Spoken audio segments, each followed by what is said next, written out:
Hello everyone, Planty and John here. Hi guys, we've got a massive announcement to make. We're doing our first live show this year. What films are we talking about? 2001's Shrek, John. The OG. The OG RE. Very good. Yes, indeed. It's an all-ages show at Carlisle MegaCon on August 17th, which is Carlisle's premier nerd gathering with over 40 stalls, gaming, cosplay, and really handsome podcasters. Do I have to watch my language then? Nah, it's fine, mate. There'll be other Scottish people there. We'll get subtitles for the English. That's MegaCon at Richard Rose Academy, Carlisle, on the 17th of August from 12 noon. It's £5 a ticket, and that includes seeing beautiful us. Oh, and my brilliant Scottish accent. Ugh, donkey!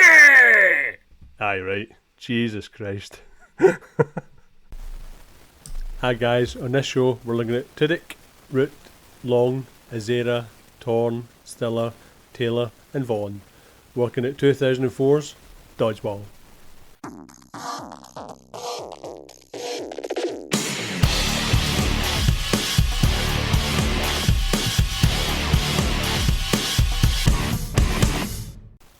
Hello everyone and welcome to another episode of 100 Things We Learned from Film. I'm one of your hosts. My name's Planty and I'm about as much use as a cock-flavoured lollipop. Hey guys, and I'm the other guy and I can dodge, duck, dive and dodge. Oh, you did that without reading as well. Well done, Hey. mate. John, boy, how are you? I'm alright mate, all the better for seeing your beautiful face and a beautiful hat that nobody else can see. Yeah, well, I guess now is the time, John. We've launched our own line of truckers' caps, Yes. which are fantastic. They're black and grey with a grey mesh at the back, with the 100 Things You Learned from Film yellow logo on the front. If you want one, drop us a message on the socials and we will sell your one. The hats themselves are £15, including postage. It looks good. Yeah, it does look good, doesn't it? It looks very, very, very, very funky. Quite Candy cane. Yes, very Candy trucky. cane. Very much so. Yeah, absolutely. It makes me want to help a man into the back of his truck with a With a sofa. with a sofa or something. I don't know. But it's the same actor ultimately, Oh yeah. who gets eaten by a dinosaur in Jurassic Park, Jurassic World, Jurassic Pork. I don't know. This, of course, is the podcast that tries to learn 100 things from every film we are talking about. If you like what we do, I mean, if you like the last 2 minutes, I would be shocked if you did. Then give us a quid. If you give us a quid, you can join us backstage and watch the show live as it's going out. We have that live now. If anybody joins us from our patrons list, we will give them a shout out and hopefully they'll have a bit of a chat with us as well, which should be fun. But you will also get a shout out on every episode and you will get the choice to help us pick a film every single month. If you want to do so, it's 100 Things We Learned from Film.co.uk or patreon.com/100 things. You can also follow the webpage address and that will get you access to all of our socials where you can message me about hats. John, what film are we talking about? The 2004's Dodgeball. 20-year-old Dodgeball. No half, aye. Dodgeball. Jesus. Any history with this particular film? No, just that I really enjoyed that. I don't know why, but I just really gravitated toward Rip Torn's character. I felt as if that's a man I wanted to change for Dead Dancing and Cheers to this guy. Very good. Put it on. What? The final suit you'll ever wear. Fantastic. Yeah. Oh, we've been joined by Jen from our patrons. Hi, Jen. Hope you're well. 2004, John. This particular film was the first of a triple bill for me at the cinema. Right. In Middlesbrough, Cineworld in Middlesbrough, when it was called UGC back in the day, 20 years ago. And I went to see this, followed by The Village, followed by the first Jason Bourne film. Bloody And I hell. stand by the fact to this day that is the greatest triple bill of films I've ever watched at the cinema. That's a eclectic bunch, isn't it? It really is.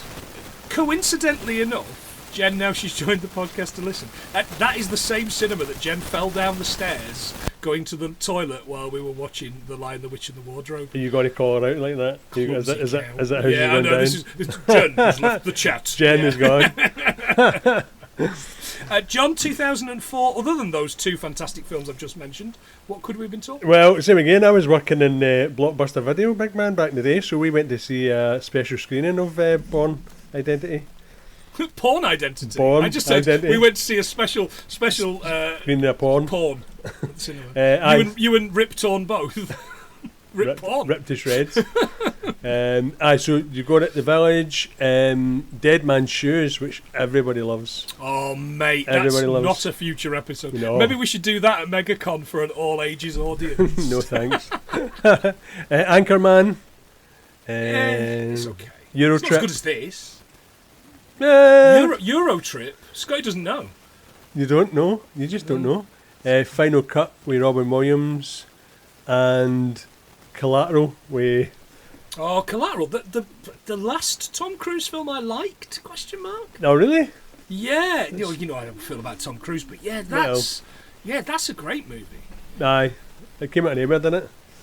Yeah, that's really Michael Mann, isn't it? And Yes. Jamie Foxx. Yep. And Yeah, possibly also the last Jamie Foxx movie I liked. I don't know. there's no many, is there? That I day, liked Day Shift was alright. Ray before or after this? I assume before. Before. Yeah, I liked the one where he was fighting vampires. The Vampire on Hunter. Netflix Aye, a couple Day of years Shift. ago. Day Shift or something like that, wasn't it? That was okay. Yeah, okay, cool. Good year for film then, not bad. Shaun of the Dead, our previous episode, but Yep. 2, as they say in Scotland. John, would you like to begin? Yes. I mean, I'm not going to ask you to begin because that would put you I would love in a to begin. situation that you don't want to be in. You've got the script. Yeah, mate, I've got it all. As to what it is written down anyway. Okay, so we start with this advert for a gym. What's a gym? Loads of bums and boobs and things. And I'm Yep. just going to read out the thing from the beginning. Tired of the same old you, tired of being out of shape and out of luck with the opposite sex, tired of being overweight and under-attractive? Why, yes. Yes, Mr. Film, I am. We meet White Goodman, Ben Stiller. Oh yeah, hello, I'm White Goodman, owner, operator and founder of Globo Gym America Corp. And I'm here to tell you don't have to be stuck with what you got. Hey Rory, looking good. Here at Globo Gym we understand that ugliness and fatness are genetic disorders, Yeah. much like baldness or necrophilia. I googled that, by the way, and it isn't it? I didn't Oh want. right, okay, I you didn't can want have to that as a Google fact it. then. No, it just good says work. the role of hereditary factors in this case is impossible to determine. So quickly deleted my internet history. Incognito mode for John. It's only your fault if you don't hate yourself enough to do something about it. And that's where we come in.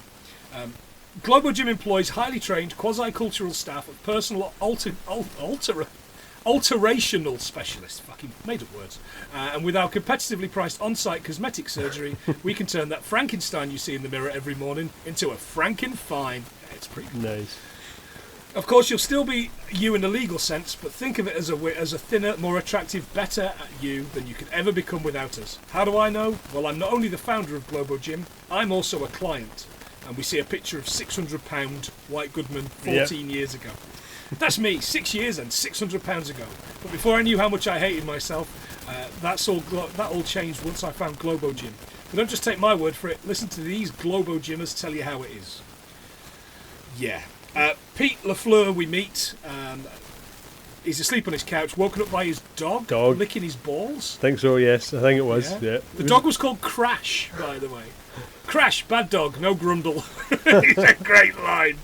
It's fantastic. That dog's dead, by the way. Oh, you need to do this. You need to do this all the time. Necrophilia, John, as a crime.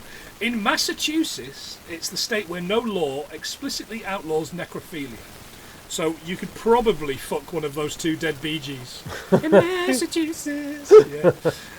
In the UK, necrophilia is illegal under the Sexual Offences Act 2003 with a maximum sentence of just 2 years. Wow, Jesus.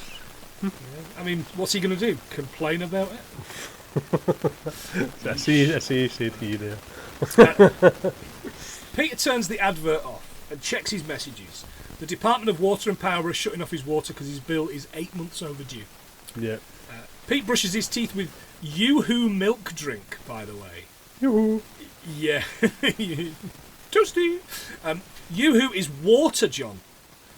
High fructose corn syrup and whey combined with 2% or less of cocoa powdered milk. Right. and several other ingredients like stabilizers.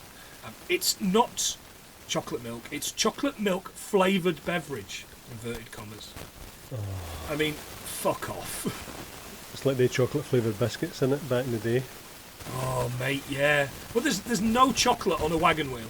Aye, a little to none. It's like chocolate flake. Yeah, No, yeah, no thanks. Keep your fucking wagon wheels. Yoo-hoo was created in Garfield, New Jersey, John. Would you believe? Oh, bet John loved it. The chocolate milk hates Mondays. In 1928 by Natal Oliveri, and has been owned by Dr. Pepper since 2019. Ooh. John, another disgusting drink for people with taste bud deficiencies. Just before lockdown as well. Yeah, it's Lilt or Get to Fuck, although you can't even get Lilt anymore, can you? No, Thanks very much, Fanta. Pineapple Fanta now or something like that. Yeah. Pineapple. Yeah, Caribbean Crush Fanta. Yeah. Which I think was probably a Billy Ocean song, but I'm not sure. I'll check Spotify for you. Look for the most popular surgeries in America. It's a appendectomy, which I thought was something you get all the time, or only in like rare occasions if it's like burst. But apparently they do it all the time. And the most popular gym in America right now is Planet Fitness. Oh, right. Okay. Good work. £600, John, is what Wreck-It Ralph weighed last week. Oh, hey! Yeah, fucking hell about that. Gym membership prices, Pure Gym in Glasgow, John, $16.99 a month. The Sand Centre in Carlisle, £22 a month. But that's because I get a staff discount. Ah. But I never fucking go, so, whatever. Pure Gym, fuck that. It's pure shite. Yeah, yes, indeed. Pure shite, indeed. He gets another message saying he's late with returning porn tapes. And Mona Lisa smile. I couldn't bring myself to look it up. I think I might have seen some of that, by the way. It's basically Dead Poets Society for women in the 50s. Right, okay. Julia Roberts received a record $25 million paycheck for a performance, which was the highest ever earned by an actress at the time. Oofed. Yeah, there you go. And the song Mona Lisa by Nat King Cole? Yes. Sung by Seal in this. No way. Seal. Seal. I wonder what he's doing now, other than constantly rolling around in money from Kiss from a Rose. Pretty much, that's exactly it. Or that Adamski number. Adamski's Killer. It's because I play that Adamski's Killer at least once a day to hype me up before I go anywhere. Oh, no way, really? Yeah, absolutely, mate. It's like my Eye of the Tiger. Is it? Your mantra? Yeah. That is good. That really is good, actually. Eye of the Seal. We done answer machines, didn't we? I think we did. Possibly, yeah. But I can buy you a tape, but it only lasts 30 minutes. They still sell the tapes for them. Oh, the do wee they? tiny ones, yeah. I never got to the end of it. My old man said follow the van. My dad, when I lived at home when I was a kid, we had the tape thing, and it was constantly don't delete that recording. Mm-hmm. Fast forward it, don't delete that recording. Make sure you leave the tape. Don't ever rewind the tape because I'll need that recording. Like, what? Why? Like, it was just people ringing up and going, Baz, can you come and have a look at this washing machine for you? And you go, don't delete that. Why? What? You never know. You never know. Red Hour Productions, John Ben Stiller's company, they did this, Blades of Glory, Tropic Thunder, and Starsky and Hutch. So basically this thing. Yeah, well, in my opinion. Yeah. I know what you're going to say. Oh, Tropic Thunder could be an episode, but it can't be an episode. Because, 18 years on, that particular thing, I know we're white, and I know you're really white, right? But no, I'm still laughing can't at do it. that. We can't Still do that. laughing, makes me laugh. The name was derived from a 1967 Star Trek episode, The Return of the Arkrons, which features a scheduled alien riot. Ooh. Which was the Red Hour. There you go. He gets into his car. John, did you spot the car? 1968 Pontiac Le Mans. Oh, good work. He goes to work at Average Joe's Gym. It's a little gym next to the massive Globo Gym, which was this fantastic painting, by the way. Lovely matte painting good, of the little gym and the big gym. It looked like something out of bloody Fallout, didn't it? Nice. It did a little bit.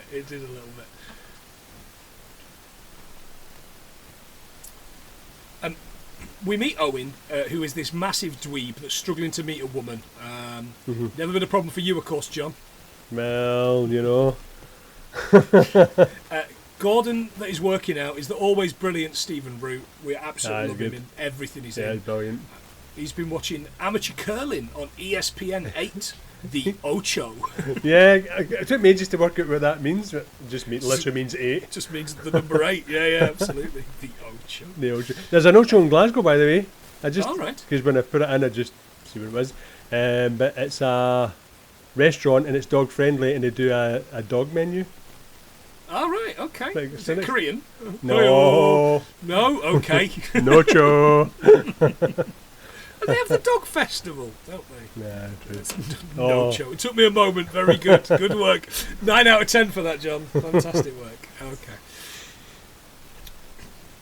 He's going through the magazine. This magazine is Obscure Sports Quarterly. Yeah, not a thing.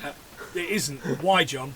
Well, I must have. Well, is the digital version on Facebook, but no, right, don't trust Facebook.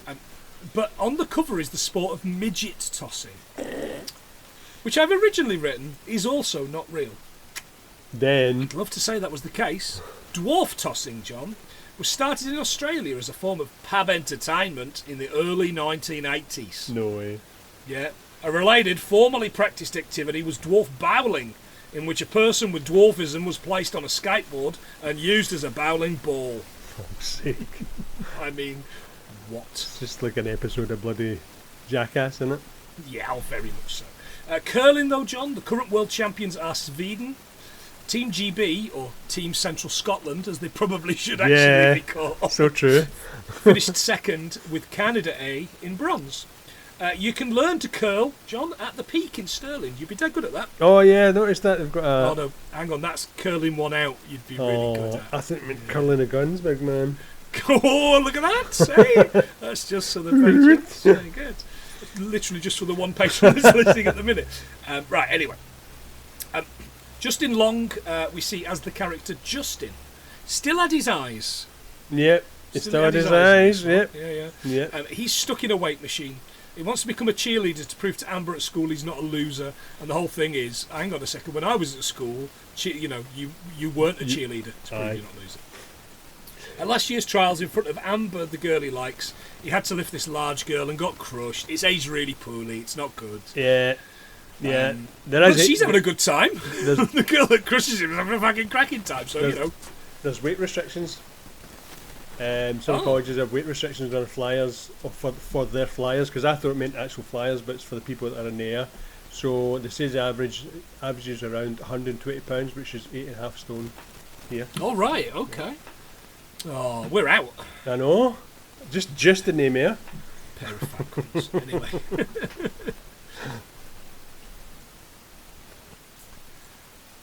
We also get to meet Steve the Pirate.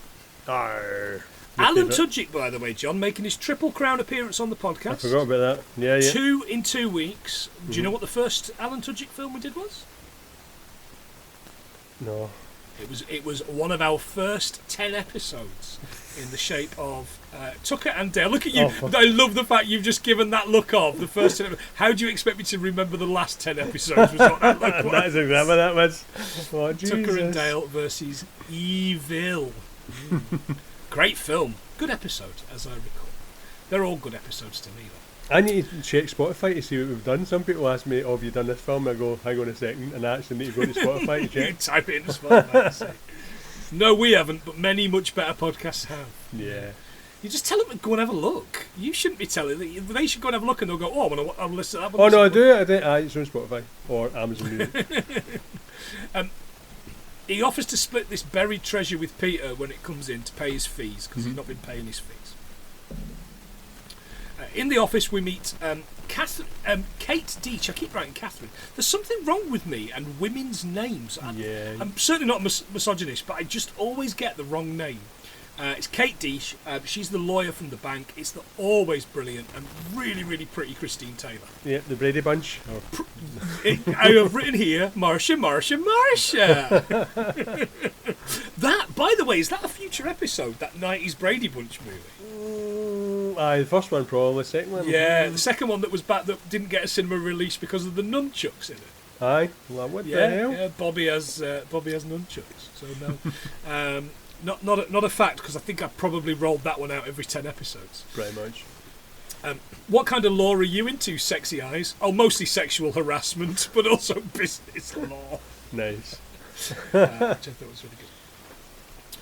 Peter was in default and has 30 days to pay $50,000 or he will lose the gym. The biggest private default in history, John, was the Lehman Brothers Bank, with over $600 billion when it filed for bankruptcy in 2008. Jesus. The biggest sovereign default is Greece. It's the word. With $138 billion in March 2012. So a country is in less debt than a bank. That's astonishing, That's isn't crazy, it? isn't it? That's absolutely crazy. Well, I say a bank of fucking hedge fund trading wankers. Anyway, by the way. He shows us this closet full of financial records, which looks like where my podcast notes live. I've got to be honest with you. It just sort of collapses in on a... It's my tool we shed. learn that White Goodman wants to buy the place, and we see him training with Michel, his fitness consigliere, which I think is a great line. Pete visits. He's actually in this film a lot, but he doesn't have a lot of lines. Yeah, but he's really quite an important part of this film. Peter visits. He offers him a suffocated kumquat, which sounds really sexy, doesn't it? A suffocated kumquat. You see him in the bell jar like that. Kumquats, John, edible fruit, closely resembles the orange. Is known as Citrus sinensis in colour, texture and anatomy, but it's much smaller, being approximately the size of a large olive. Jesus. The name means golden orange in Han Chinese. He also offers him this vitamin water, doesn't he? He's got vitamin water. Do you remember those? You don't see that a lot anymore in the UK. I used to drink a lot of that stuff. It's just water now, isn't it? Yeah. Vitamin water is owned by Coca-Cola, and a bottle of the Mega C flavour is £2.01. snshealth.co.uk, whatever the fuck that is. In 2008, the Australian consumer organisation Choice magazine gave one of its annual Shonky Awards to vitamin water, saying, despite the claim the drinks were healthy, one bottle contains about a third of the recommended daily sugar intake for the average adult woman, and none contains more than 1% fruit juice. Fucking hell. Why, John? Why must pop lie to us? Right. While White's pissed that Pete slept with 3 of his trainers and then sent him a male stripper, his gym is worth $3 million and Pete's is just a skid mark. White built the gym using positive attitude, elbow grease, and an inheritance off of his father. I was kind of like, it's like every story that you read in like The Sun or The Mail or whatever, or The Express. I mean, I don't read those things, but you know, it's kind of, how did this 19-year-old afford the house? It's like, by giving up avocado toast, drinking, and a massive inheritance deposit from your rich self-made dad. Millionaires, all of us. Yeah, that's exactly. I'm a self-made millionaire. Well, what did you do to get the money? I murdered my father. I mean, great. I guess one less millionaire? Question mark. Yep. Back in the gym, Peter gets them all together. Owen suggests paying in Canadian dollars because they then have to pay less than the 50,000. Yeah. No, that would be 70,000. And he's like, then we have to pay. What did he say? Then we have to pay $120,000. Something. Say, no, you don't pay them both together. It's quite good. Justin says they all have a reason to be there. Gar, Joe's be the only place for Steve. I like the Gar. The Gar's kind of probably my favourite whole thing of the lines. Owen's idea is this car wash to raise money. God. Hell. Across the road is a massive group of women in bikinis and a huge queue of men in their cars, and they're doing the whole thing to Milkshake by Killis. Yeah. And it's much... let's say it's probably 20% hotter than the boys' car wash. Well, just a little. You sent me a picture of it, so... I did, yeah, I absolutely did. Did you get juice ready? Khaleesi's Milkshake, John, absolutely massive hit. Huge. 2003, written and produced by the Neptunes. Do you remember the Neptunes? No. No, it was your man Pharrell Williams and Farrell. Just hey up, it's me, Pharrell Williams. The Farrell brothers. Pharrell Williams. Pharrell Williams? Pharrell, yeah. Yeah, and some other bloke. It was originally offered to Britney Spears, John. Right. She knocked it back. Better version? Question mark. Nah, I think it's nah. You think so? You think we'll stick with this? Yeah. Number 10 on the stupid, sexy Flanders Ultra Pop. Number 7, where, John? The Netherlands. I have no idea where that is going now. I have no idea where that's going. Oh. Also covered by Holly from that awful Jaw the Shore. Jen just piped in with another fact. Thank you. Oh, fantastic, Jen. Thank you very much. You're making the show. Well done, you. That's super. You're going to get a little thumbs up in the chat. Whoa, this makes for great podcasting. Took it to another level with Jaw the Shore, though. Yeah, I'm embarrassed that I know that, she says. I'm embarrassed for you. Is she the one from Teesside, Jen? Just out of interest. She the one from Yarm? Or Stockton, or wherever she was from? She is, says Jen. Yes, Jesus. I'm embarrassed that I know that. It's one of about 4 famous people from Stockton-on-Tees. Anyway. Right. Number 4 in Canada, Croatia and Denmark, and it went platinum in the UK and Australia. Yeah, it was everywhere, wasn't it? Yeah, in 2004, Milkshake was nominated for a Grammy Award for Best Urban/Alternative Performance. So the boys aren't having a great time with this. Nope.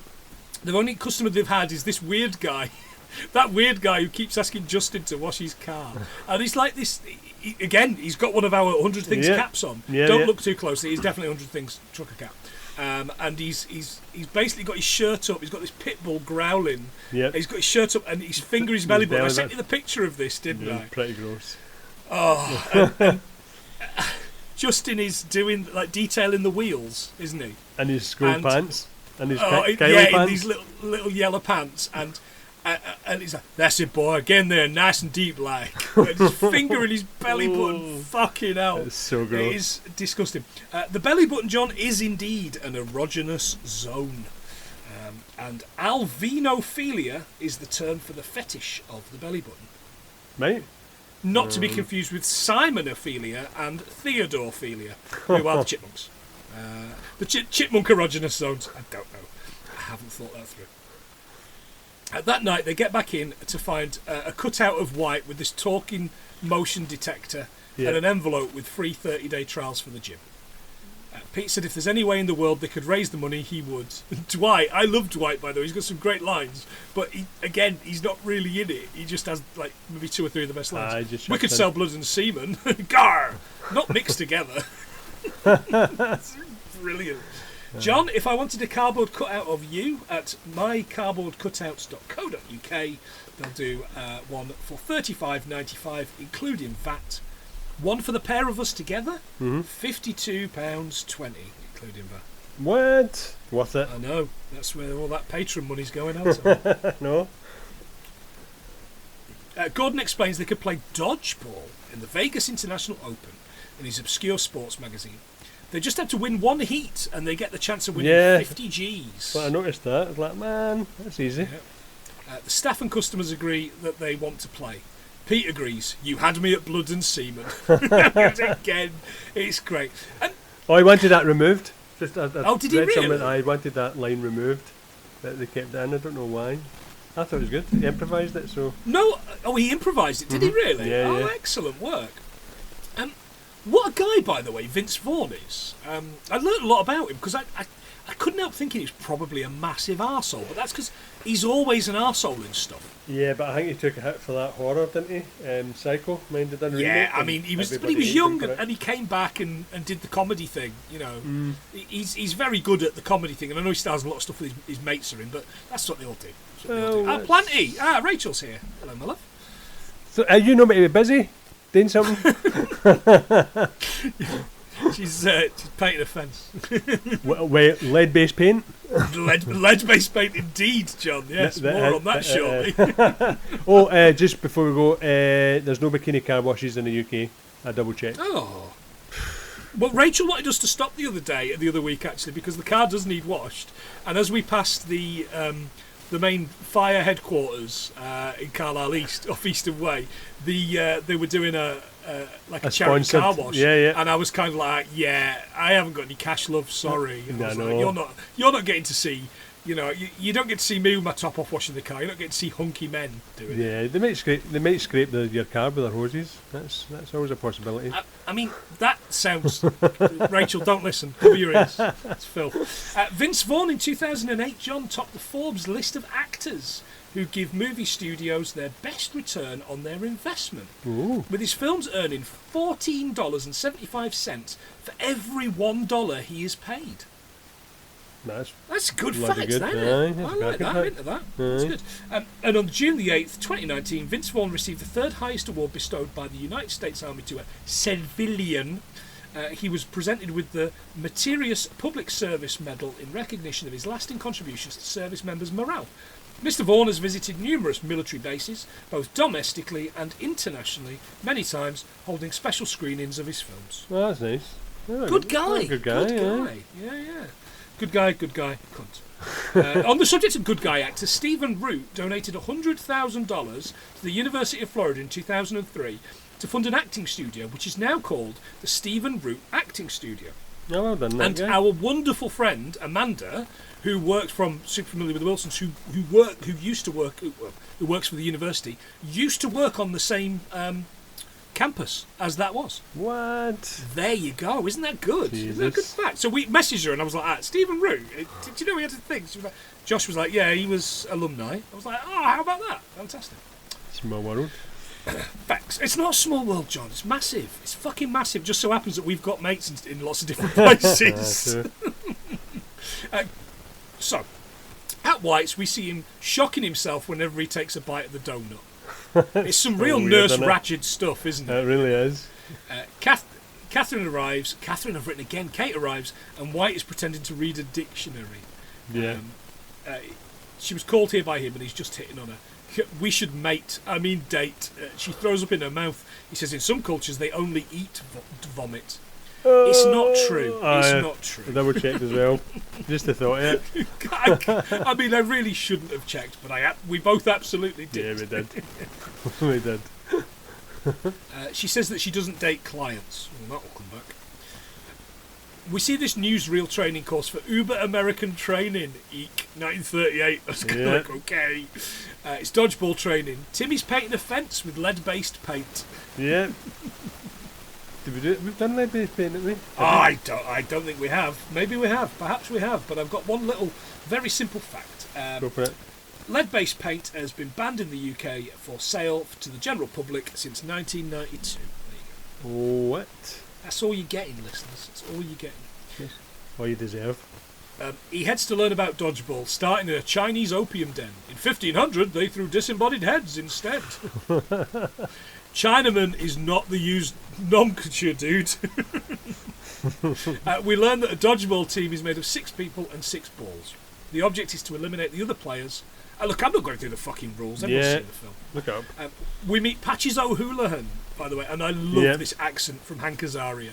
He is a treasure, isn't he? He really is. That was brilliant. Yeah. It's a sport of violence, disclusion, and degradation. Yeah, like all of them. And this is where we get the 5 Ds of dodgeball. Do you want to run through them again, John? Yep. So we've got dodge, duck, dip, dive. Oh, I can't remember the last one.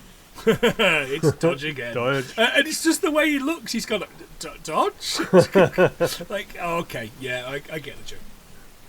Gordo's signing them up for the regionals tomorrow, and we see that White's recording them through the cardboard stand-up. Next day at the rec centre, the team are dressed in these yellow Average Joe's t-shirts, which I really want one of, by the way. Yeah. Gordon's wife and kids are there. These kids are pretty cute. The wife is horrible. Oh. Isn't she just awful? And something I say all the time, John, is... Isn't she awful? L is for love. I mean, no. So you already said that because Rachel's gone, but she listens. L is for love, because she's giving him the loser side right, thing. Aye. Well, that doesn't mean love, dude. Tries to go, and someone goes, no, that's not what that means. He's like, yeah, she's lovely. Oh, she's horrid. Absolutely Mail horrid. order bride as well. They're playing Troop 417, Girl Scouts, by the way. they get pretty much murdered. I love the line, "I'm going to send ye to hell." It's pretty good. As they're awarding the winner, we learn that one of the troop, 417, has been doing steroids and a beaver tranquilizer? ? Oh, aye. And it's just this grown adult man dressed as a Girl Scout. It's pretty bad. It's not great. I'll be honest. Beaver tranquilizer, John. It's not really a thing, but according to the Alaska Department of Fish and Game, ketamine in combination with an alpha-2 sedative, such as xyazine or a tranquilizer, diazepam, are often the drug combinations of choice for chemical restraint for fur bearers. Fur bearers, which is what I'm going to start calling Rachel from now on. The fur bearer. Bearer of the fur. That is absolutely correct. The Girl Scouts, John, of America, 1.7 million girl members as of 2020, and it was founded by Juliette Gordon Low in 1912. Still going. Absolutely. Just about. You want to buy some cookies? Wilderness Girls. Wilderness Girls. That makes me laugh. The boys are through. By the way, the guy that I read a few bits online saying that the guy kicking the Girl Scouts out was Matthew Broderick in an uncredited role, and it's just some guy who looks marginally like him. I was going to say it's that. Not true, but because he was obviously busy at this point, proving Irish women can dodge balls and wrenches, but not cars. They cannot dodge cars. Too soon? No, there was a documentary about it recently, so bang on. Was time. there really? Yeah. Oh, right, okay. I don't want to watch that because I hate him. I hate his fucking voice. Although there's a RoboCop documentary out. There is, yeah. I think, Paul Payne was banging on about that. Maybe we could talk about it. Yeah, started watching it. Is it good? So far, so good. I'm Okay, one episode in. Fantastic. Take me with you, help me. Yeah, please. They had to celebrate at this restaurant, the Dirty Sanchez. Oh. John, a Dirty Sanchez? Any guesses? It used to be like UK equivalent of Jackass, was it not? It was. Absolutely. An MTV show in the UK, the Welsh version of Jackass. They were too bad, gross man. for me. Yeah. 4 series and 28 episodes. But they are named after the act of drawing a moustache on the face of your of the partner you've just anally finger banged, apparently. Anally finger. Have you been reading bloody Urban Dictionary again? No, it's mate. It's all over the internet. This apparently, I've seen some videos as well. When the podcast finally dies, that's going to be our legacy. Aye, that's Anally it. finger banged. Yeah. In there, they're having a meal with Kate, and White brings in his team. He's entering the dodgeball thing. Mm-hmm. His team are Blade, Laser, Blazer, Michelle, and Fran Stalaneska-Vaskovich. Yep. She's this grim-looking Soviet that Owen fancies. The always brilliant Missy Pyle, by the way. Yeah, no, she's great. From Willy Wonka. Willy Wonka and Galaxy Quest. Yes. Future episode Galaxy Quest. Oh, so that's 2 of them have been in Galaxy Quest. Yeah, Justin Long's in that as well, yeah. Isn't he? What a great film! What a great cast that is as well. They picked him for that because he's awkwardness. Apparently, that was why he got this part as well. Oh right, okay. They just wanted him in the other film. Good. Love Galaxy Quest. Owen hears every time he's kind of close to her, he is Lady in Red, doesn't he, in the background? Oh, Chris the Bastard. She throws this ball and knocks out a guy by the jukebox. The line is, I think that guy's actually dead. That Justin Long, that was so funny. Gordon says they didn't win a qualifying match, but that's because he knows the guy. He's friends with the Dodgeball Chancellor. Yeah. White knocks a waitress with this huge tray of drinks over them, covering Pete and the team. They head out. As Pete gets in his car, this old man in a wheelchair tells him what he saw today was the worst dodgeball I've ever seen. If you want victory, you have to grab it by the haunches and hump it into submission. It's Patches from the video. It's Rip Torn, John. With these many patches. R.I.P. Torn. Oh, no. Rip Torn, John, on 29th of January 2010, everybody knows this, I'm sure. Rip Torn was arrested after breaking into Litchfield Bank office in Lakeville, Connecticut. He was charged with carrying a firearm without a permit, carrying a firearm while intoxicated, first-degree burglary, second-degree criminal trespassing, and third-degree criminal mischief. And do you know what his excuse was? What? He thought it was his house. Oh, for goodness sake. I mean, what a character. come on, son. There's forgetting your keys. Yeah. He runs them through their paces the next day. The 5 Ds, of course. Master those, and no amount of balls can hit you. And this is that if you can dodge a wrench, you can dodge a ball. And the so Foley good. on this, like, because they're obviously heavy somehow. Apparently the first one wasn't. The first one he threw, it was at Justin Long and it split his lip because out of all the wrenches, it was the heaviest one and fucked him right in the mouth. Wow. Good fact. The Foley's amazing. The Foley's really, really it's brilliant. It really is. Somebody says, is this necessary? Necessary? Is it necessary for me to drink my own urine? No, but I do it anyway because it's sterile and I like the taste. John, urine is not a sterile substance. What? It naturally contains bacteria that renders it as a non-sterile substance. Why, John? Why must Patches lie to us? I was going to try that on Saturday night as well. No, I won't. All right, Wigfield. Saturday night. And then there's this great montage of them getting hit by balls, especially Justin Long. And this pays off at the end of the movie, doesn't it? But boy, does he get fucking pelted with these balls. And like, he does his best to move out of the way of them, but absolutely moves in the way of them. So I was reading the thing about all of them doing this when they were doing all the practice. The hardest part of doing it was not to flinch before you got hit in the face, because obviously they knew you were getting hit in the face. But if you know you're going to get hit, as soon as you see somebody launch it, the first thing you do is recoil. Oh, for sure. But they had to stay, like the whole Del Boy thing, stay before. I'd like to hit Del Boy in the face with a fucking ball. On the highway, if you can dodge traffic, you can dodge a ball. Gordon gets run over twice, and some good stunt work here. Oh, aye. Yeah, that was good. Now, as I was watching this, he starts shouting at them. He goes, "You're about as useful as a poopy-flavoured lollipop." Now, anyone that's seen this film quite as many times as me, I think I've probably seen this film close to about 10 times. That's the Disney Plus version, John. Because the line is cock-flavoured lollipop in the cinema. And I remember it. And I was watching it, I was going, poopy flavoured lollipop. I know Disney Plus is like a family thing, but come on. I know. I hope they're not going to start cutting fucking aliens. I know. No. Yeah, you just wanted to let a little cock in. Indeed. You couldn't hit water if you fell out of a boat. It's pretty good.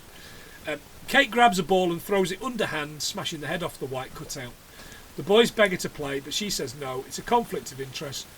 Because there's a bit here, and it's not cool, but there's a bit here where Dwight says, oh yeah, she's a lesbian. So she's not a lesbian.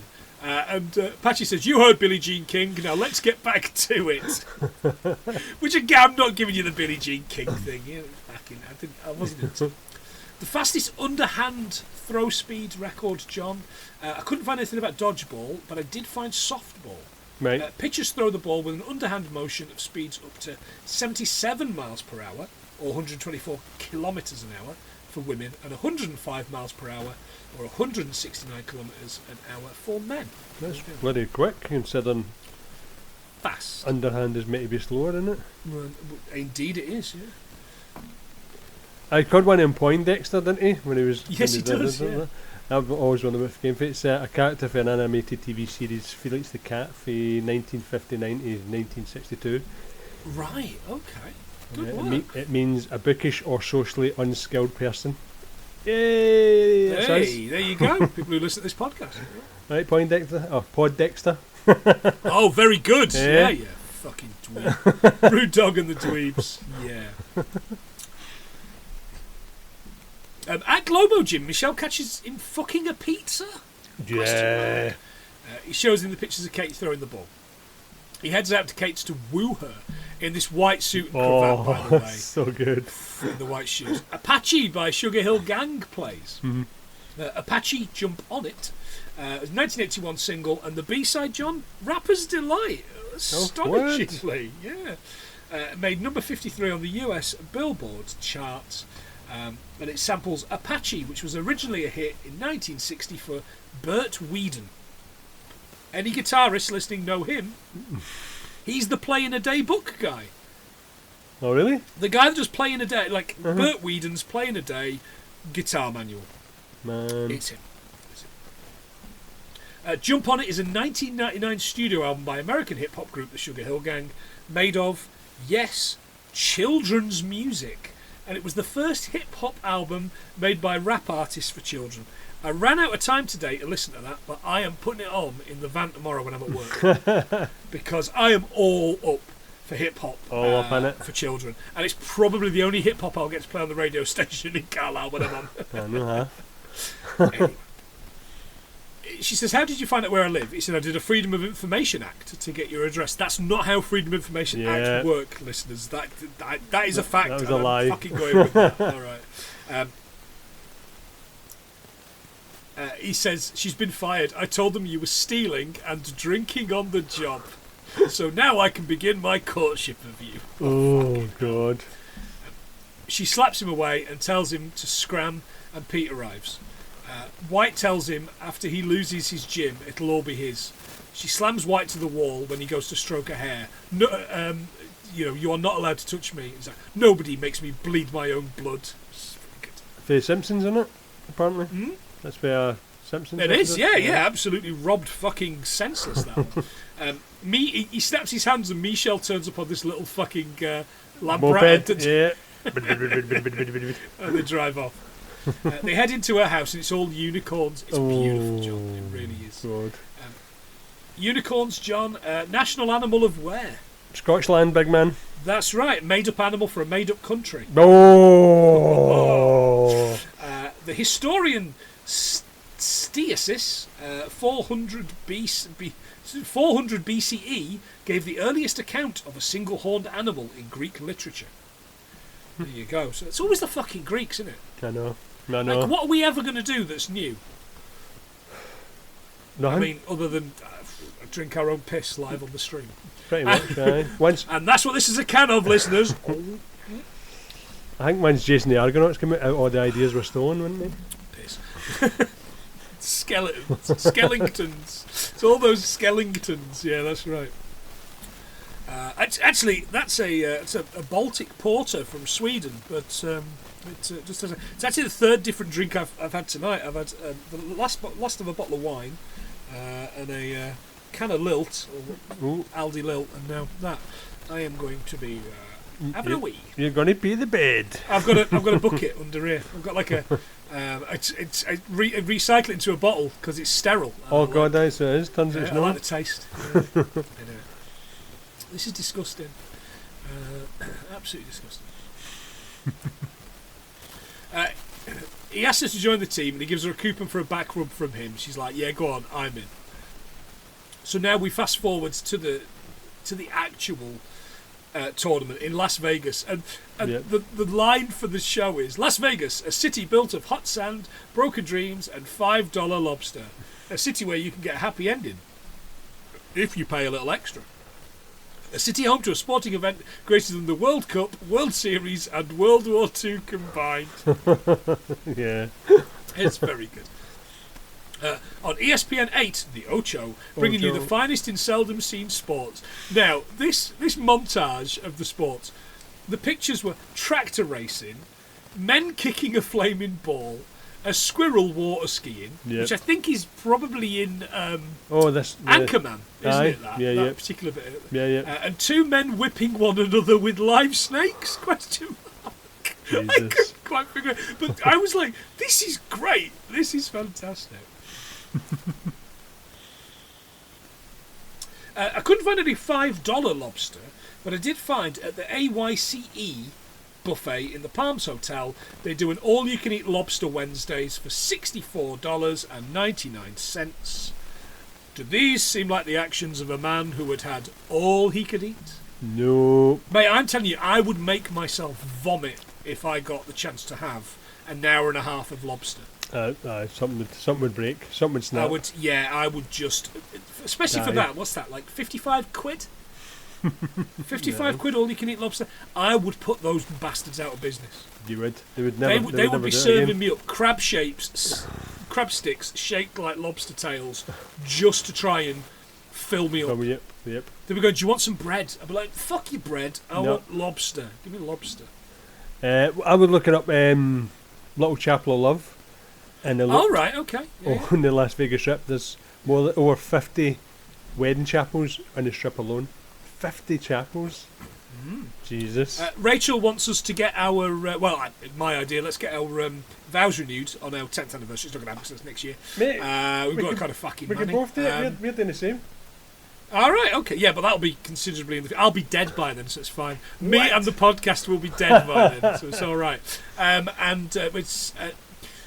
Which is a great idea, but we won't have money for that because we've fucking bought a new house.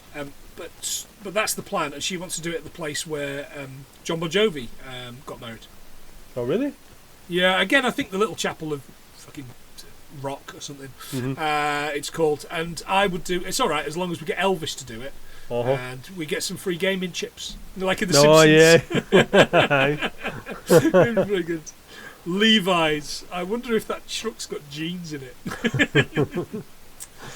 Cotton is Gary Cole, by the way. Pepper. This is my favourite role for Jason Bateman. Because I just let's add Jason Bateman to the list of people I don't like. Yeah. Well, he wasn't that young because he was young when he was Teen Wolf 2? ? He was Teen Wolf 2. Oh, was he? Yeah. He was in the second Teen Wolf movie. He was the Jesus. Teen Wolf. He was the titular 2, John. Titular T-double-O. He was T2. Something. Yeah. I loved all the teams, by the way. The Clown Punchers, the Spleen Mashers, the Las Vegas PD. We see the Blitzkriegs with this picture of Hasselhoff that they're praying to. Blitzkrieg, John, or Lightning War, is an intense military campaign intended to bring about a swift victory. Which they don't. Which they absolutely do not. At all. And this Japanese team, they're called the kamikazes, aren't they? And there's the a bit where nappies. they're slapping the guy's belly, and I was like, that belly ain't getting any pinker, boys. Just run a bit of nappies. Like, yeah, it's good. Owen ordered new outfits for the teams, but instead they got the delivery mixed up with this S&M convention. Yeah, Daddy. He's got Daddy on the thing around his neck. And I think Dwight's upset because he's having to wear assless chaps. Assless chaps, John. Fringed. Tough one-show stopper assless chaps. Which is easy for me to say. £146.40 on 9Fit UK. Listeners, don't look up 9Fit UK because it's probably some sort of male stripping thing. Yeah. I'm not against male stripping. Do what you want, lads. But, you want a wee bit more for your money, especially. Especially a bit of ass. Yeah, at least want a seat. I don't want to leave skids everywhere. As the show's starting, the line is, "How about those dodgeball dancers, folks?" And it made me think about that thing in basketball. Yes, it's also hard to believe that just 5 years ago, those girls were only in grade school. That's right. Oh God, yeah. He's a line I think about all the time. Previous episode, by the way, with our friend Dean. Yeah, it was a good episode. More on him later. Joe's come out in this S&M gear because they have to play. The rules are they have to play in all in the same outfits. Yeah. And the S&M gear thing, he's got the one's got a gag. The gag in his mouth. It's fantastic. S&M, and the line is S&M gear, because I love the fact they're giving out facts as it goes on. S&M gear made popular by the poet Sappho on the island of Lesbos. I imagine that's the line. The Isle of Lesbos. Yeah. Joe's get down to Kate, who knocks out a German and catches a ball to bring Peter back in. They both take out the last player. He's ballless. He doesn't have any balls, Cotton. It is very, very good. So it's probably now the time, lads and ladies. Well, no, lads, but also ladies, but specifically lads, and also ladies that have got a lad in your life. because you can share this with them. It is officially this month in Britain Testicular Cancer Awareness Month in the UK. So for the next few minutes, I'm going to talk balls. Man, so not only you giving money to bollocks, you're talking bollocks. Very good, yeah, fucking quiet, cheers. Here's how to check for lumps, and you really should do this every month, not just when your mates on 100 Things tell you, because we fucking forget as well. Yeah. Not that I do it for John. I mean, I fucking check for lumps. Check for lumps. He's married now. He's got someone to do it for him. Right. Again, I can't look at John while I do this. So I'll the people in the look chat away. can go, whatever. Yeah. Set aside 5 minutes when you're in the shower. A warm shower will relax the scrotum and the muscles holding the testicles, making an exam easier. A fucking exam in the bathroom. Starting with one side, gently roll the scrotum with your fingers to feel the surface of the testicle. Check for any lumps, bumps or unusual features. Contrary to what many assume, cancerous tumours typically aren't painful. Make note of any changes in size over time. While the most common symptom of testicular cancer is a painless mass, some men experience swelling of the testicles and scrotum. Be aware of any dull soreness or heaviness and switch sides and check the other testicle. There you go. Do it. I had a little bit of a scare a couple of years ago, listeners, and it was nothing. It was absolutely nothing. The hospital took me in and they did the thing and it was fine. It was all right. But do it. Just fucking do it because get it done. Yeah, and patrons especially do it because we want you quid. No, I mean, look, we want you around. We want you around for a very long time. All right, it's very, very important that you do that for yourselves. And if you can't do it for yourself, fucking hell, just pay the train fare and me and John will do it for you. If it comes to that. We'll bring hats. What, little mini hats? Little hats for the balls. I was going to say for the cock. Anyway, fucking hell. As they celebrate, the Hoff is shouting at the team in German. Just then, the S&M lot show up in the like the average Joe's uniforms. Oh, you must be Daddy. Yeah. To this guy who looks like Carl out of Up. Yeah, he does, doesn't he? It's very, very good. David Hasselhoff's German career, John. Yeah. His biggest hit was Looking for Freedom, which hit #1 in the German and Austrian charts. He performed the song before throngs of pro-German reunification activists on the Berlin Wall on New Year's Eve 1989, weeks before the wall had begun to be taken down. Yeah, I remember that. It's such a weird thing seeing the Hoff in Germany. A few Christmases ago, Rachel and I went to Berlin. We had an absolute whale of a time. It was such a good time. And on Christmas Day, I demanded that we went to the DDR Museum, which is the Museum of Communist East Germany. Mm-hmm. And then on the afternoon, she was like, well, we've done your thing. Can we do my thing now? I was like, okay, what do you want to do? She said, I want to go to Berlin in miniature. And we went, and there was this little tiny Berlin Wall. Like, you went through the history of Berlin as you walked around. It's a little tiny Berlin Wall in 1989 with a little tiny Hasselhoff on there, and you pressed a button and his jacket lit up. No way. So good. It's so good. Yeah, it's such a good time. What a Christmas that was, by the way. Yeah. And he wasn't originally in the film, John, but the stunt coordinator, Alex Daniels, knew him personally and asked the director if he wanted him in it. After Patches tells Peter he's a leader and a great player, Patches gives him this scarf. Later, Justin sees Amber in the corridor with... I want to say it's her boyfriend, this other guy with the frosted tips. He looks like he's out of fucking Smash Mouth, doesn't he? They're there for the finals of the Cheerleaders Championships. Derek, he's called. They're off to ride the roller coaster. And Dwight's line, he'll probably fall off the roller coaster and break everybody's body. My cousin Ray did. Boop, dead. Ray. R.I.P. Ray. Ray's a great name. Fantastic name. Ah, mercy. Right. It's day 2, the last 16 versus the Lumberjacks. And the line is, day 2... it's where we separate the awkwardly feminine from the possibly Canadian. Which, exceptional stuff. Versus the Lumberjacks. They look like our average listener, by the way, and half of our patrons, this pair. Yeah. I bet they've never as much smelt a woman in the last 2 years. They piss it, but so do Globo Gin against the Japanese guys. It's Domo Arigato, Mr. Roboto. I always wondered about this. I thought I knew what this was, but I didn't. Domo arigato, Mr. Roboto means thank you very much, Mr. Robot. It's lyrics from Mr. Roboto by Styx. In 1983, it made number 36 in Israel and 11 in Zimbabwe. It is officially, John, our first ever Zima chart hit. Nice. Zima. Zima? Like the American drink, yeah. Eczema. There you go. I mean, I'm always amazed when we see a new chart because I feel like we've done them all. Yeah, the something Zima just chart comes of along. Zimbabwe. Yeah. Timber, because the line is timber. Why do they say timber? They say it because the tree is going to be used to make timber, or otherwise known as lumber, the wood for construction. That's it? Wood? Question mark. That's it. Yeah. I always thought it was something important. Yeah, I thought it was like 4 for golf. Like, watch it. Timber. I'm shouting timber, you're going under, you want to search, you want to dance. I fucking love that as well. That's one of those kind of workout songs for me. God, I've got shit tasting music. I really do. Eclectic taste.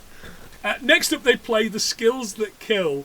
They better chiggity check themselves before they wreck themselves, Cotton.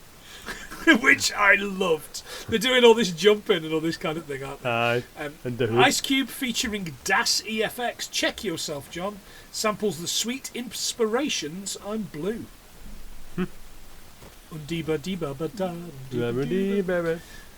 They smash them to fuck, and Globo Jim beats the Las Vegas Police Department. In the semis, Joe's play the Poughkeepsie Flying Cougars. Easy for you to say. No, fucking right. It's in New York and was founded in 1686. Famous people from there, John? Velvet Underground guitarist Sterling Morrison, 2 surnames, he's all right. And the brilliant Bill Duke from Commando and Predator. Oh, yeah. By the way, mate, that dry shave... Yeah, that dry shave makes me feel a little bit sick every time. Fucking youch. It's down to Gordon. Patches tells him to get angry. He sees his wife in the crowd laughing and cuddling with this man, and he does indeed get angry, and he smashes all 5 of them. It's really good. I love the fact that not everybody gets their redemption kind of arc in this, but everybody in the team's important in some way. Yeah. Because it would have been really easy to not do that, except for, let's say, Steve. But Pirate Steve is kind of important in another way. Yeah. Agreed. Absolutely.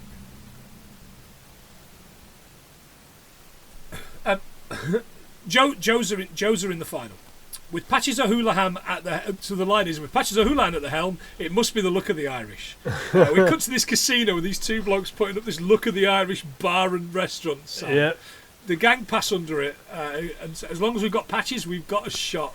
And just then, it collapses, and... It was a mannequin moment, wasn't it? It's like, oh, it snapped. But actually did kill him. Properly blammoed, didn't he? No saving him. No. Pete is drinking. He says, what are you going to say to the team? It's, look, they don't make us sorry your coach got crushed by 2 tons of irony card. I was like, bah. That was good. Pete goes back to his room and he's sat there in the dark. Sat there in the dark is white. Donde está la biblioteca?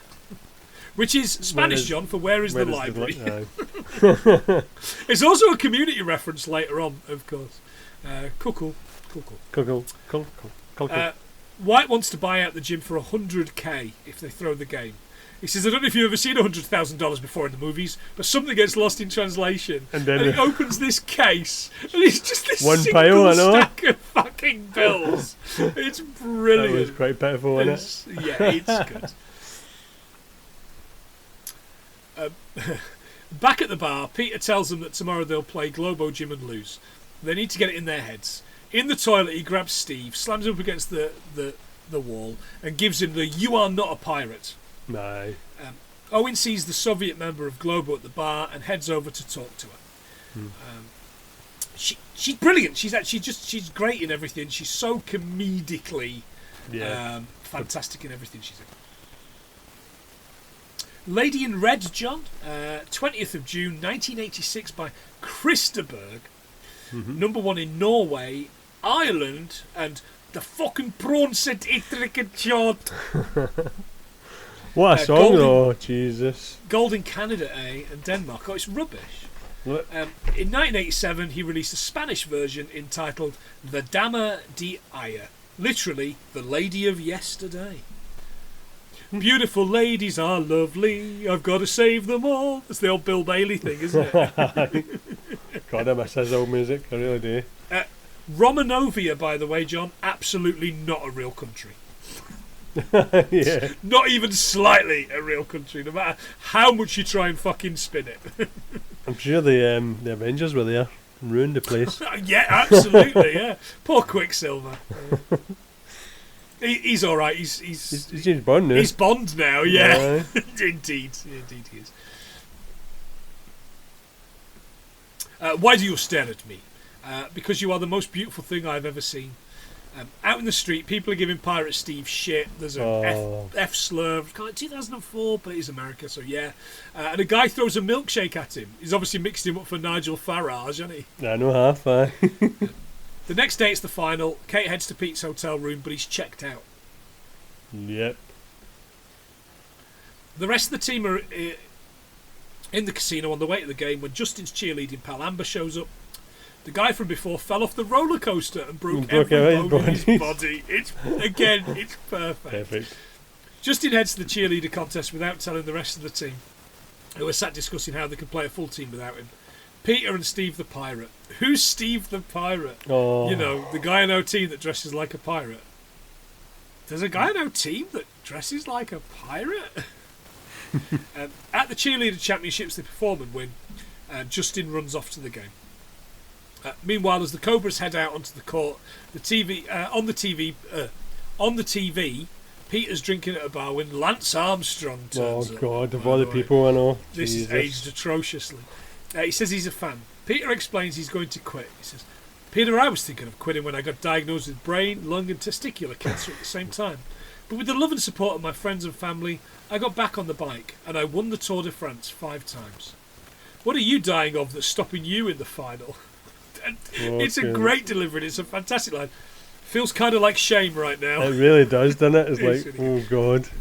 Now, listeners, it would be cheap and easy here to point out that Lance Armstrong had more than love and determination to help him win 5 Tour de France's. And listeners, John and I are nothing if not cheap and easy. Yep. Hit him, boy. What a fucking prick. I know. What a fucking arsehole. You know. Because I mean, it was the big story of a lifetime. That wasn't big when we all fucking ran it about was with the bloody real bands. Remember the bands?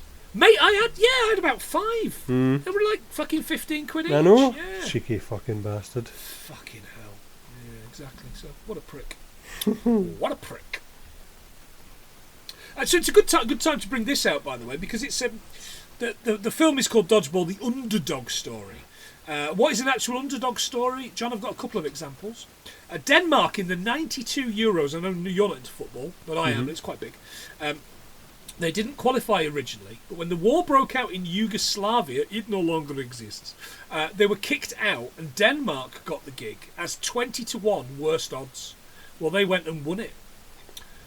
Eddie Edwards, John, you remember him? Yeah, Eddie the Eagle. Eddie the Eagle, yeah. Yep. He was the first person to represent Great Britain in Olympic ski jumping. Mm-hmm.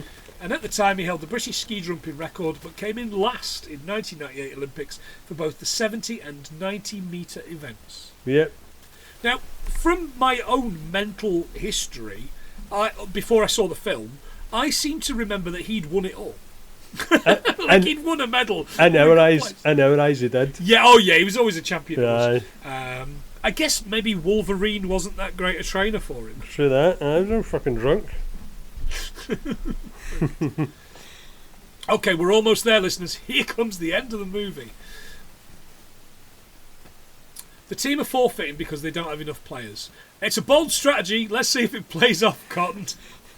Again, something I say a lot when someone does something really stupid. The head of Dodgeball, Shatner's back. Well, it is, right? He takes their forfeit just as Peter arrives, but Gordon spots that the committee can overrule a majority vote. It's a bylaw. And the line is, what's a bylaw? From White. I love that. The Oxford Dictionary says a regulation made by a local authority or corporation. Corporation. The crowd are chanting, let them play, and they get a thumbs up from Mr. Chelsea. Nope, me either. Thumbs down from Mrs. Lewis. And a thumbs up from who? The Norris, the Chuckers. Chuck Norris. Thank you, Chuck Norris. Thank you, Peter. It's very good. And it's game on. Chuck Norris, John. Loads of really interesting stuff about Chuck Norris. His rank units in the Air Force were Airman First Class, 15th Air Force, 22D Bombardment Group, whatever that is, and the 452D Troop Carrier Wing. In 2012, he founded Sea Force Bottling Co. after an aquifer was found on his ranch. Some people have all the fucking luck. I know, Jesus Christ. You know what I mean? Again, was that Peckham Springs? It was just his tap. And as of 2017, he had 13 grandchildren. Jesus. Boy likes to fuck. No. Or certainly his kids do, anyway. It's game on. Peter tells the team to do it for patches, but most of all have fun. It's only dodgeball, right? Kate and Peter go out early, and then Michelle and Dwight, followed by the Soviet and Lewis. Gordon goes, and Lewis is left. He dodges loads until he catches 2 balls and brings back Peter and Kate. Just then, with 3 of them in play, Amber arrives and shouts she loves Justin, putting him off long enough to be hit. And the line is, Joni loves Chachi. Yeah. We've done Joni loves fucking Chachi. I actually started looking up and thought, we've done this. I could not remember what we did it on, but we've done Joni Loves Chachi on the previous episode. There's 2 aside now. Kate dives in front of a ball for Peter, only for White to throw this ball at her face as she leaves.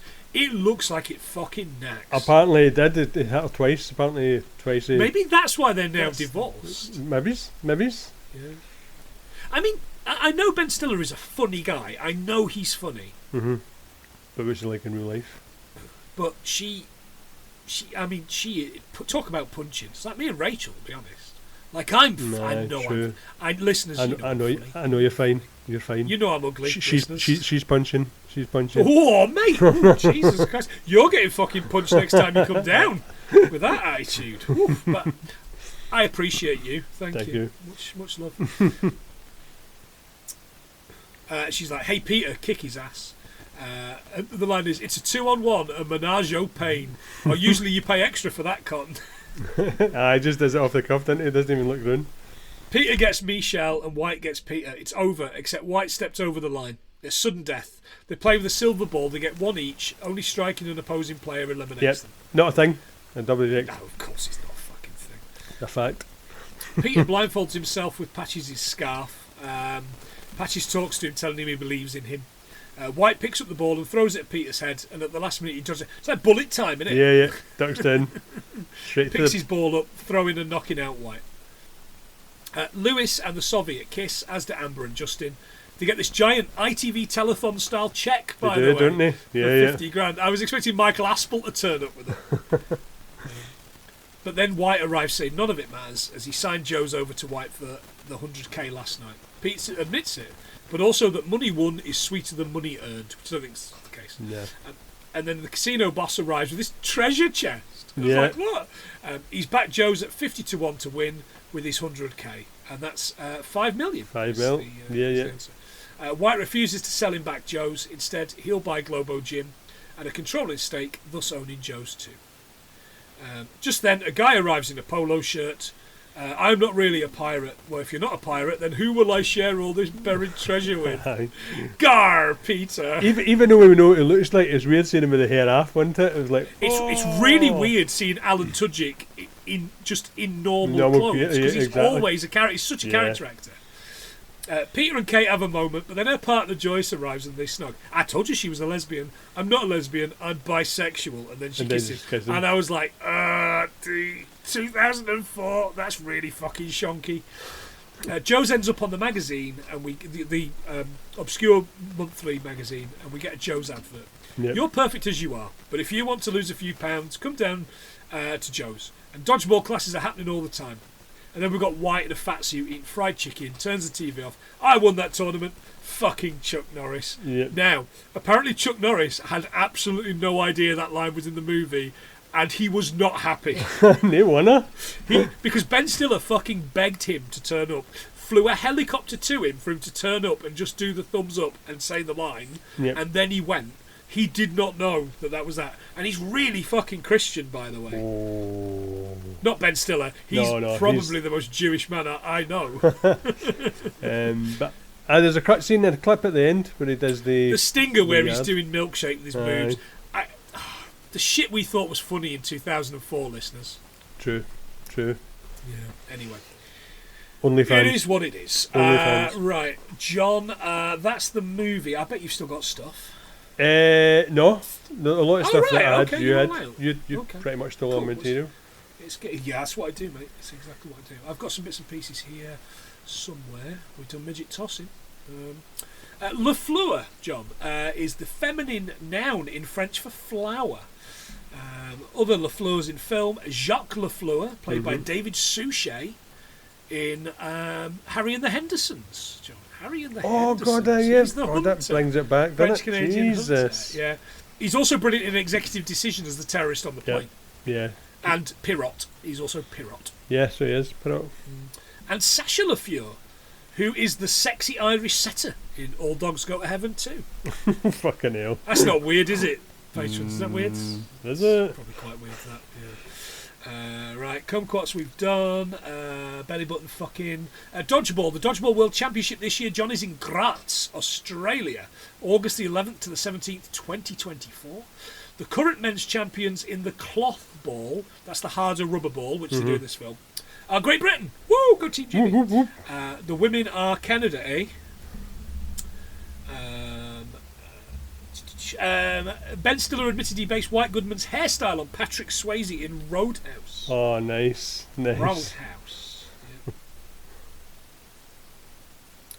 Yeah. Just a reminder to check your balls. I've just seen that again there. Please do that, listeners. Certainly men, anyway. Queef is an audible release of air from the vagina. I don't really know what that's about. Yeah, well, he did come and say, I love the smell of queef in the morning because is that what he says? He went to fannies running everywhere. I'm assuming. Yeah, absolutely. Written that down. It's actually me laughing. I was trying to laugh there. Right, okay. We've got one from Jen on the chat. I have a couple. 25th of the 9th, 2012, the world record for largest dodgeball game. 6,084 people was set by the University of California in Irvine. Irvine in air? Irvine? Yeah. University. No, university. She's put in the chat. Fantastic. I'll add that, Jen. Thank you all very much. Apache jump on it we have had. Do you want to do that one, John? Oh, for £65 you can take a level 1 course. Ooh, £65 well spent. That's a driving lesson nowadays, isn't it? Yeah, you're going to spend more than that on your curling lessons. Pretty much. Absolutely. What is a taint? It's the perineum or the gooch. Yep. Not Graham. $50,000 today is $82,671.21 Jen's putting them on, and as of 2021 there are 1,545 coaches. Wow, fucking hell. Good stuff. Original script had Joe's losing the tournament, but in addition to that, Steve the pirate steals a treasure chest from a treasure island ship to give to the team. This is why the money at the film's end is in the treasure chest. Jen, do you have any more? She's copy and pasting stuff off the internet. Go on, John. Oh no, that's one I've already done. Right, okay. He suffered mild concussion when filming from being pelted. So that was stuff. Really Thank you very much for that. Thank you. Right, okay. As Jen's in the chat, how many do you think we got? You better not have been fucking writing these down, girl.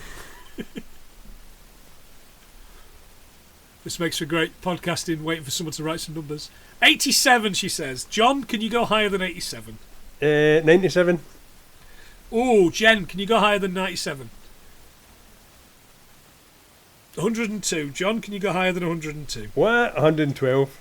Oh, mate, you've spunked it. 106. Well done. Fantastic work. Lovely stuff. Joint effort there. Joint effort. Yeah, absolutely. Thank you so much for joining us, the patrons that were on. There was a couple on and they dropped off, so unfortunately they didn't get to add us any effects. But, John, it's time to shout out the patrons. Shout out.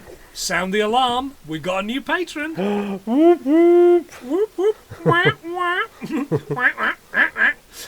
Dean, that Efkin guy, God, the beshorted wonder, hater of Pret, friend of the pod, and previous guest. Yeah, I did say I'd get another mention. Yeah, Thanks yeah. for the quid, Dean.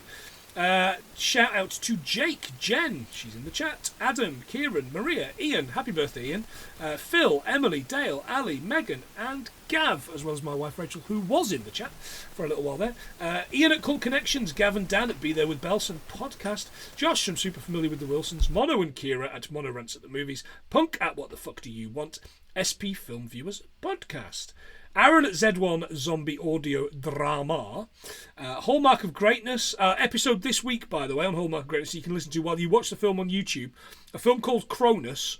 The film's awful. I assume the podcast is great, but we were all really drunken in a room doing the podcasting, so go away and listen to that. Bad Bastard Rob Jones, he's rebranding, apparently. Modern Escapism Lot Oodles, Biggie, Stig, Gadget and Candy, who have just launched their first episode covering the X-Men films. You should have invited me on when you had the chance, Charles. Nigel at the Wonder Emporium is doing our merch at the live show on August the 17th at Richard Rose Academy at the MegaCon show. Thanks everyone, really do appreciate your money. I mean, we could do this without you, and we likely probably still would do it without you. But the vault full of pound coins is almost at Scrooge McDuck swimming levels now. So, you know, it is what it is.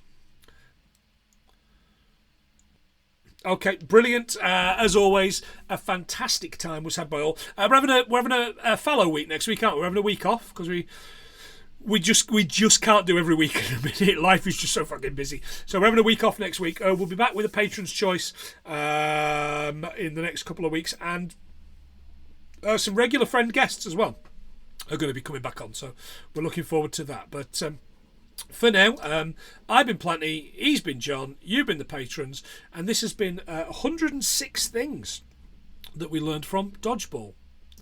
See ya.